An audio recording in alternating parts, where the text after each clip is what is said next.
Mettez pause, cherchez vous-même la solution avant de regarder la correction. Bonne vidéo. Pour l'exercice 96, on commence par vous rappeler la factorisation avec facteur commun. KA plus ou moins KB est égal à K facteur de A plus ou moins B. Ensuite, on vous rappelle que lorsque vous avez A, B, K qui sont des entiers naturels et que l'entier B est égal à A fois K, alors A est un diviseur de B et K est le quotient de la division de B par K.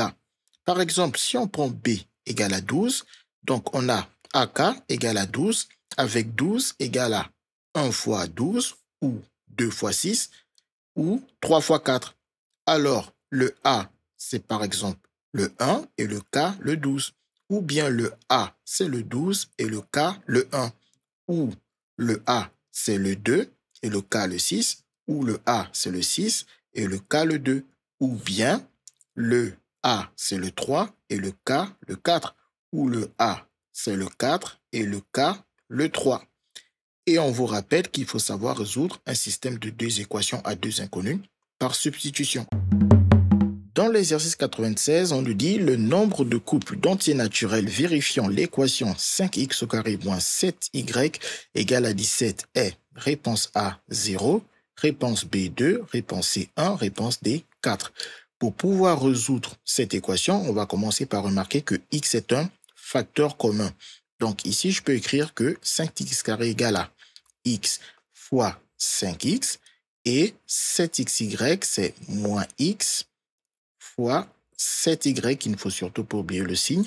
Et de l'autre côté, j'ai 17. Donc, x, c'est mon facteur commun. J'écris x fois, entre parenthèses, 5x moins 7y égale 17. Et ensuite, j'ai besoin de la décomposition de 17. Comme c'est un nombre premier, il va avoir une seule décomposition en changeant l'ordre des facteurs.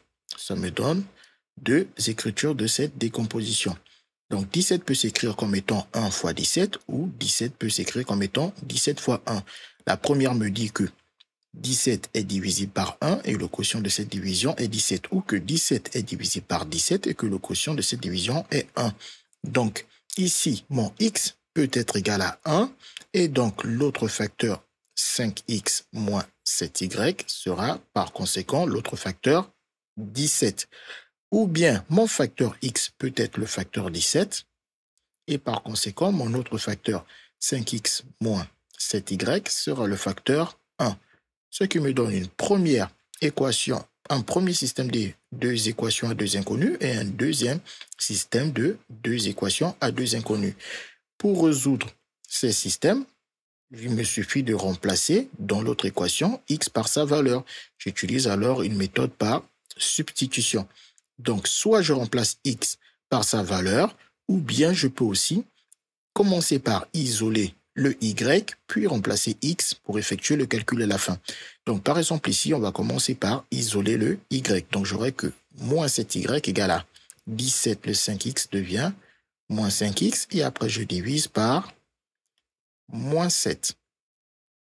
Et ensuite, ici, je peux remplacer mon x par 1, ce qui me fait 17 moins 5 fois 1 sur moins 7. 5 fois 1, 5. 12 moins 5. 17 moins 5, 12. Divisé par moins 7, ça me fait moins 12 sur 7.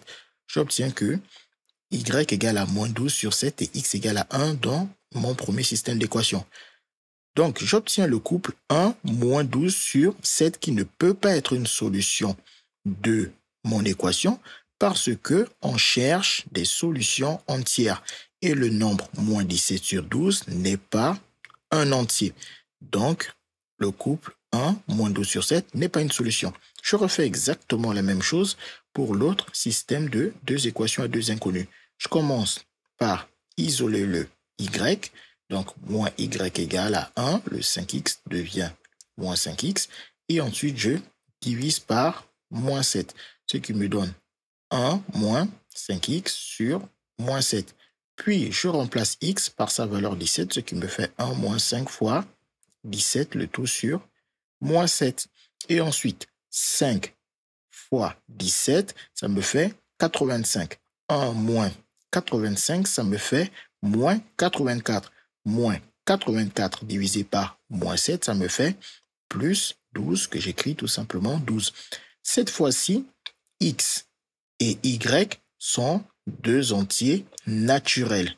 Donc, le couple 17, 12 est une solution de mon équation. Je n'ai trouvé qu'une seule solution, donc la bonne réponse est la réponse C. Ce qu'il fallait découvrir. Les mathématiques, ce n'est pas juste de la mémorisation et de l'application de cours. Ça nous aide à comprendre le monde qui nous entoure